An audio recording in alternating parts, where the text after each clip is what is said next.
آیا شما در ارتباط با فعالیت هاتون و دنبال کردن آرمان های گروهتون از جانب حکومت جمهوری اسلامی آزار دیدید یا مزاحمتون شدن؟ ببین خیلی راحت شما با سرچ در اینترنت ما الان مواجه با حجم شدیدی از تخریب و تبلیغات منفی علیه جمعیت آل یاسین هستیم، علیه استادمون هستیم، علیه اعضا، علیه مجموعه تبلیغاتی که وجود داره. این با یک سرچ ساده در اینترنت به دست میاد. ببینید علیه ما سریال تلویزیونی تولید میکنن، در ماه رمضان پخش میکنن. علیه ما کتاب چاپ میشه، علیه ما برنامه تلویزیونی روزه پخش میشه. خب راجع به همه اینها ما میتونیم صحبت بکنیم. شما خودتون آقای نمکیان، شما خودتون شخصا چه محدودیتی براتون ایجاد شده؟ خب اگر در این خصوص من بخوام صحبت بکنم، ناچارم یک چیزی رو روایت بکنم. من در واقع در یک مقطعی وارد همکاری با همین اداره برخورد با ادیان شدم. ماجرای این همکاری هم به این شکل ببخشید، اداره برخورد با ادیان وابسته به بخش اطلاعات دولت جمهوری اسلامی است، درست میگم؟ بله، ببینید در واقع فرآیندی از 4 نهاد امنیتی، فرهنگی، شبیه به صدا و سیما، شبیه به سازمان تبلیغات، منتها با تمرکز در نظام اطلاعاتی ایران، یعنی که حسن مقصودی در نظارت اطلاعاته. اینها در واقع شدن یک مرکزی برای کنترل جریانات معنوی و فرهنگی و نبض همه جریانات رو در دست دارن. شما هر اتفاق فرهنگی یا معنوی در سطح کشور ایران رخ میده، سررشته این اتفاق رو بگردید دنبالش در اداره برخورد با ادیان که در وزارت اطلاعات مستقره. و شما میگویید که با این دفتر، با این اداره در حال همکاری بودید؟ بله، ببینید همکاری رو خب لازم من توضیح بدم به چه شکل بود. ما در زمانی که استادمون ایلیای بزرگ در زندان بودن، یک حجم تخریبی رو همین اداره داشت در واقع در جامعه پخش میکرد به اینکه انواع و اقسام اتهامات علیه ایشون. خیلی از دوستان من رو احضار میکردن، تمام احضارها غیر قانونی، فقط یک تماس تلفنی که آقا یا خانم فلان شما در فلان ساعت یک فلان جا، شما کی هستی؟ ما از اطلاعات هستیم.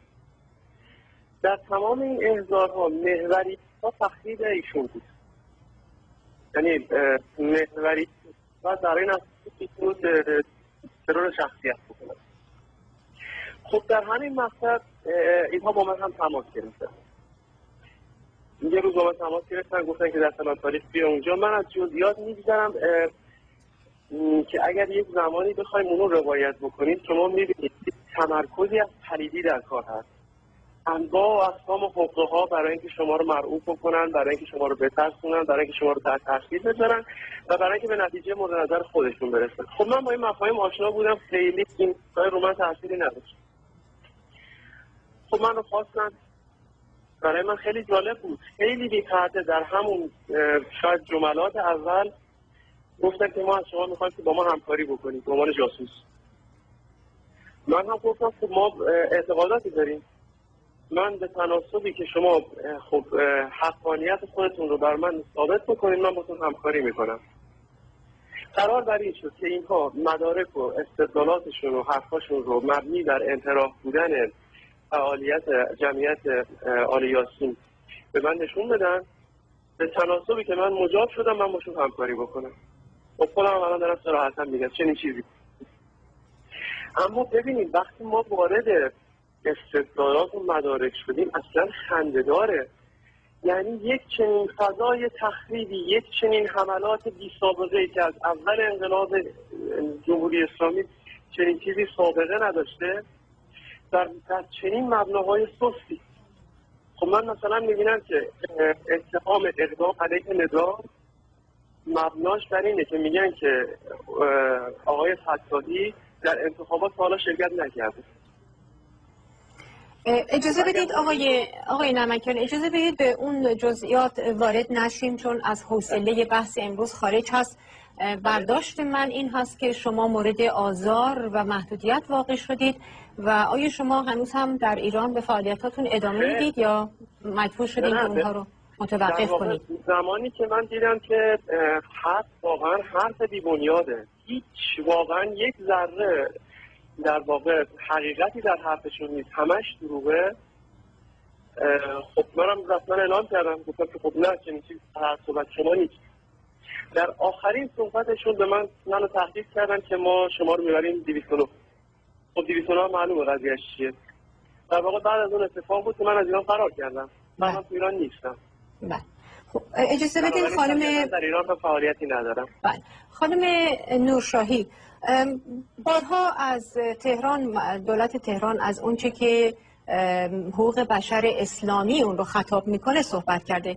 آیا این امر با اون حقوق بشری که منشور اون رو سازمان این کشورها منشور اون رو در سازمان ملل پذیرفتند مخالفتی داره یا در اون راستا هست؟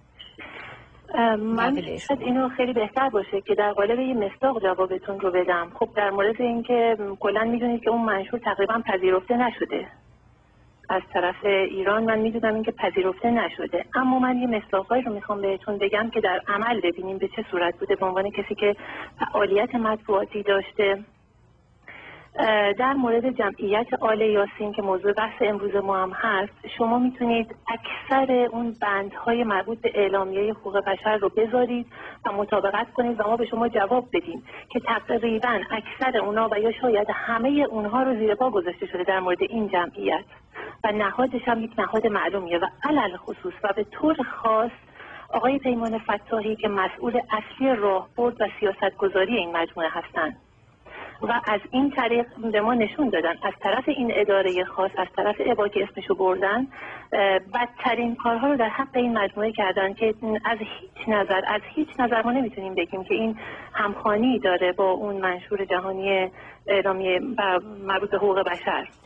ممکنه توضیح بدین که رفتاری که کردن؟ حتما. توضیح بیشتری بدید. حتما.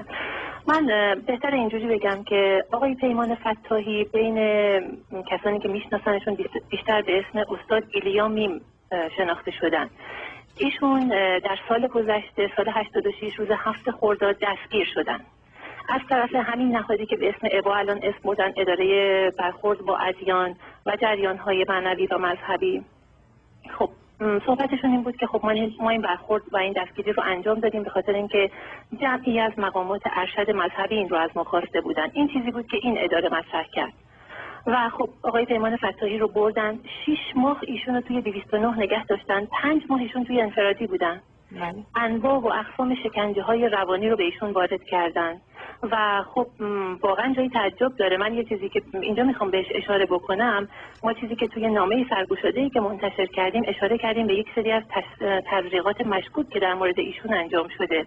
ایشون با سلامت کامل وارد زندان شدن و به چه شکل اومدن بیرون؟ با خونریزی‌های شدید از ناحیه گوش، از ناحیه بینی، تهوع‌های مکرر خونی، دیده شدن خون در ادرار، چیزی که تا الان که 1 سال داره میگذره از آزادی مشروط ایشون که در واقع آزادی نیست و حالا من اینو اشاره میکنم بهش، همچنان ادامه داره و این واقعا جای شک داره. این یعنی چی؟ یعنی چی انجام شده؟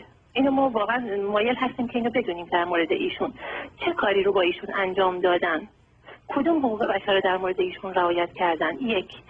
مورد دوم، نه تنها خودشون، اعضای خانوادهشون، خانم باردار، همسر باردار ایشون رو چندین بار احضار کردن، چقدر ایشون رو تهدید کردن، گذرنامه ایشون رو گرفتن، چقدر ایشون رو تحت فشار گذاشتن. این خانم خودشون یکی از سردبیرهای برجسته هستن، نویسنده هستن، چند تا کتاب خیلی عالی ما داریم از ایشون. این کارو با ایشون هم انجام دادن.